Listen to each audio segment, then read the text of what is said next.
Pequenos no tamanho, mas enormes no impacto, os microplásticos e também nanoplásticos, aqueles invisíveis a olho nu, são um verdadeiro problema. Estão no ambiente e até mesmo no seu organismo. Pois é, acredite. Ficou curioso? Está querendo saber mais sobre esse assunto? Então fique ligado, está começando mais um Diálogos da Água, um programa da TV Água e Saneamento, o canal da sustentabilidade, iniciativa da Associação dos Engenheiros da Sabesp.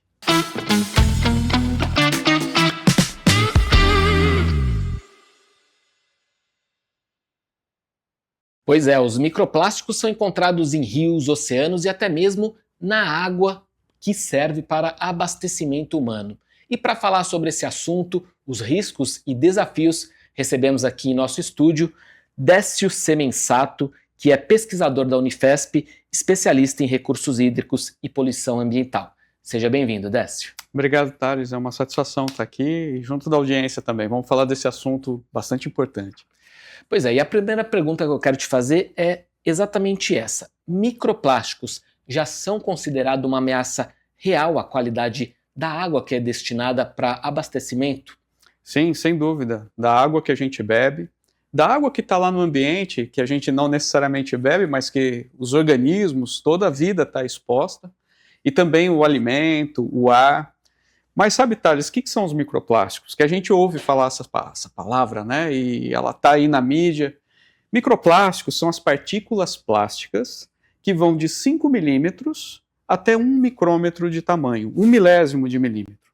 Para você ter ideia, um fio de cabelo tem 70 micrômetros. Então, o menor microplástico pode até ser 70 vezes menor do que o diâmetro de um fio de cabelo. Mas não para por aí. Vai também para a escala nano. Conforme o plástico vai se degradando e fragmentando, essas partículas cada vez menores compõem esse conjunto que a gente chama de micro e de nanoplásticos. E a gente já encontra eles no ambiente há muito tempo. O primeiro trabalho científico a falar sobre os microplásticos é da década de 70. Mas a palavra surgiu em 2004, com pesquisadores britânicos que deram esse nome microplásticos, e aí a ciência teve um crescimento exponencial no estudo sobre esse poluente, que a gente chama de poluente emergente. Mas aqui em São Paulo, por exemplo, está presente de antes. Um estudo que o meu grupo de pesquisa fez aqui na Represa Guarapiranga, que abastece a zona sul de São Paulo, né, da região metropolitana. Coletamos aquele sedimento de fundo em que conseguimos remontar toda a história da represa. Fizemos essa coleta em 2010. E nós encontramos microplásticos desde a década de 40 presente na represa. Então, realmente é um problema que está aí há um bom tempo e que está presente, como eu costumo dizer, não só entre nós, mas também dentro de nós. Agora, o impacto para a saúde humana, o que as pesquisas, a evidência científica já mostra a respeito disso?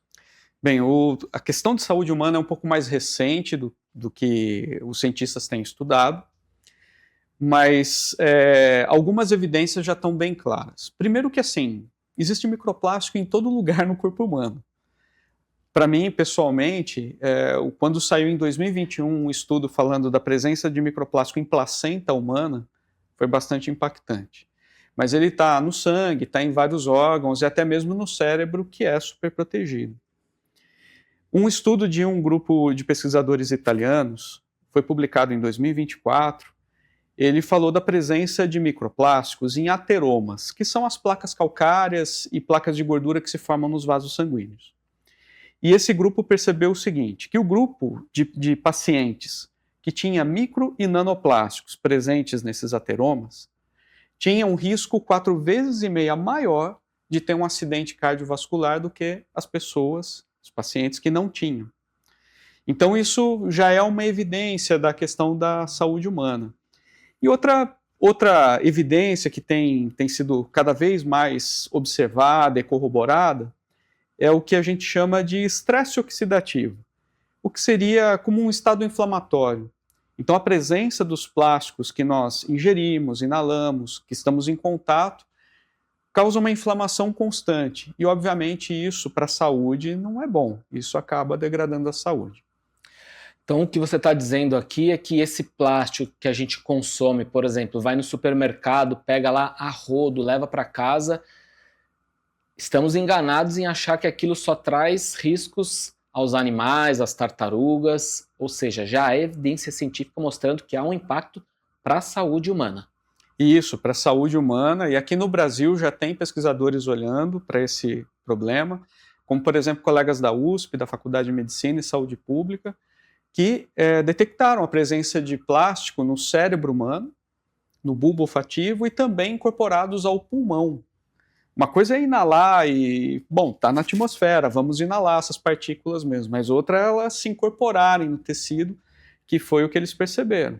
E esse plástico, ele vem da onde? Ele vem justamente de tudo que a gente consome, que é derivado do petróleo, né? E que são esses polímeros que estão no nosso dia a dia. E há tecnologia capaz de separar esse microplástico do que a gente consome, da água que a gente consome, ou ainda não? Quando a gente pensa em termos de tratamento, normalmente os tratamentos que são de filtração são bastante eficientes em remover uma boa parte das partículas, mas nem todas são removidas. Existem algumas técnicas sendo pensadas, principalmente para o tratamento dos recursos hídricos, onde a gente encontra esses microplásticos em quantidade. Na água que a gente bebe, a gente encontra microplástico também, porque elas vêm, por exemplo, do desprendimento das próprias tubulações, que são, em sua maioria, aqui no Brasil, de PVC, por exemplo, né? Que é um tipo de plástico. Ou quando a gente compra uma garrafinha de água, né, que vem numa garrafa PET, por exemplo, ali também a gente vai encontrar pequenas partículas, né, esses microplásticos e até nanoplásticos. Então, existe essa exposição.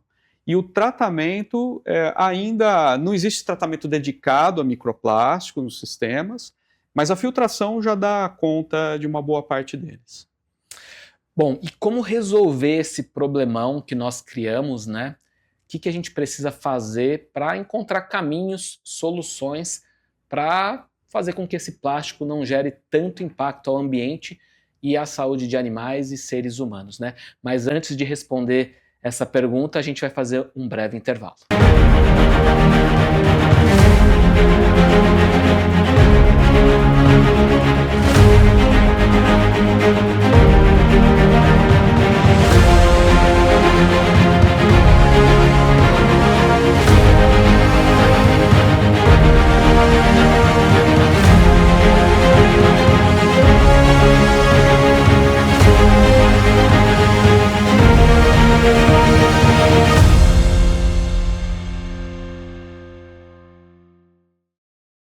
Muito bem, estamos de volta. Fica aí então o convite para você, esse convite especial de mais um encontro técnico AESABESP e FENASAN 2026, que vai acontecer entre os dias 20 e 22 de outubro, comemorando então os 40 anos da AESABESP. Fique ligado e mais um recado aqui também. Aproveite para seguir não só aqui a TV Água e Saneamento, mas também a AESABESP e a Sanias Online nas redes sociais. O seu apoio fortalece muito o nosso trabalho para trazer aqui informação de qualidade para vocês. Dando continuidade então aqui ao bate-papo então com o Décio Semensato, especialista em recursos hídricos, poluição ambiental da Unifesp, falando sobre microplásticos. Eu te pergunto, Décio, você já trouxe todo um alerta aqui para nós, mas qual que é o caminho, o que a gente deve fazer para evitar essa quantidade imensa de plásticos, microplásticos no ambiente, que, como você bem trouxe aqui, traz efeitos para a saúde humana, né? O que a gente precisa fazer? A receita vai bem na linha de muitos poluentes que a gente tem no ambiente. É reduzir o uso, reduzir a emissão desses poluentes. Então, por um lado, o resíduo que a gente gera, ele tem que ser bem destinado. E no caso do plástico, muitos dos plásticos eles podem ser reciclados ou reaproveitados, recondicionados. Então, nós devemos dar uma destinação aos plásticos que maximize, que aumente o tamanho, o ciclo de vida dele e de uso.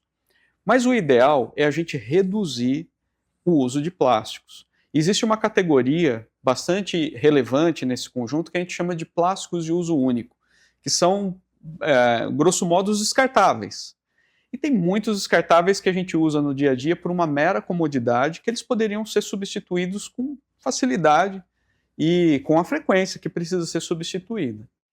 Então, eles compõem uma grande quantidade do material que a gente usa. Não existe jogar lá fora, porque no nosso planeta, ele vai ficar no nosso planeta, ele vai degradar, ele vai fragmentar, ele vai entrar em organismos, vai entrar na gente também. Então, a redução, ela é fundamental. Sabe, Thales, às vezes eu penso nessa situação e a matéria-prima dos plásticos é o petróleo, essencialmente. Petróleo é combustível fóssil, então plástico é combustível fóssil em movimento. E isso se conecta com a questão das mudanças climáticas que estão, né, aí também na agenda do dia. Mas quando a gente olha uma matéria-prima que foi formada há 120 milhões de anos, levou todo esse tempo para a gente poder explorar. Nós investimos uma quantidade incalculável de esforço e de dinheiro mesmo para aprender a explorar essa matéria-prima, para retirar ela do subsolo, construir uma indústria super complexa de processamento desse material para produzir o plástico que a gente usa. Então, se a gente pensa em toda essa história complexa, ela acaba, às vezes, numa pequena embalagem ou num utensílio que nós pegamos, utilizamos por 5 segundos e descartamos, jogamos no lixo. Parece uma coisa meio irracional, né? E de fato é irracional. Não faz nenhum sentido, né? Então a gente precisa realmente caminhar para a redução ao máximo desses plásticos de uso único e deixar eles para as finalidades mais nobres, vamos dizer assim, como por exemplo aplicações em saúde, em que realmente a gente precisa de alguns materiais estéreis e descartáveis, mas não aqueles que muitas vezes é só por uma mera conveniência. E para finalizar, Décio, qual o papel do poder público, das escolas, né, da rede de ensino, dos veículos de comunicação para conscientizar a população sobre toda essa cadeia que você está colocando aqui para a gente? Bem, o poder público tem que contribuir para a conscientização, de fazer as campanhas mostrando, né, como a gente pode utilizar esse recurso de uma maneira mais responsável, elaborar as políticas e a legislação aplicável, porque, por exemplo, no Brasil a gente ainda não tem nenhuma lei ampla sobre microplásticos. Algumas cidades têm, alguns estados têm projetos de lei, mas ainda não existe essa questão ampla. Os plásticos estão aí inseridos, e os microplásticos, por extensão, na Política Nacional de Resíduos Sólidos, mas é pouco para o que a gente tem de problema. Só que quando o Estado cria uma lei, ou esse poder público cria uma lei, ela só vai pegar se houver uma conscientização. Se a gente lembrar da questão do canudo, o canudo pegou porque veio com uma imagem de uma tartaruga com um canudo no nariz lá. Isso impactou a população, sem dúvida. Mas o da sacola, que é o mesmo, é plástico também. O da sacola, isso já causou uma comoção no sentido contrário das pessoas não quererem abandonar a sacola. Mas é porque ela não veio com uma imagem de onde ela está. A gente encontra sacolas dentro de organismos também. Dentro de aves, de peixes, de animais, de outros tipos de animais, né? Então, a educação e a conscientização é fundamental. E isso também é papel da escola, dentro da escola. E eu sinto que, no caso da escola, do ambiente escolar, há uma iniciativa bem mais firme, bem mais consistente para a educação, para a gente usar esse recurso de uma maneira mais responsável. Muito bem, Décio, em nome da TV Água e Saneamento, também da Sabesp, quero agradecer a sua presença aqui em nosso estúdio. Eu que agradeço, foi muito bom. E obrigado a você também que nos acompanhou em mais um Diálogos da Água, muito obrigado. E para acompanhar o nosso trabalho aqui, já se inscreva no nosso canal, ative o sininho para ficar a par de todos esses debates, todos esses assuntos importantes e que impactam a sua vida. Então não esqueça de se inscrever aqui no nosso canal. E nos vemos no próximo Diálogos da Água. Até lá. Tchau, tchau.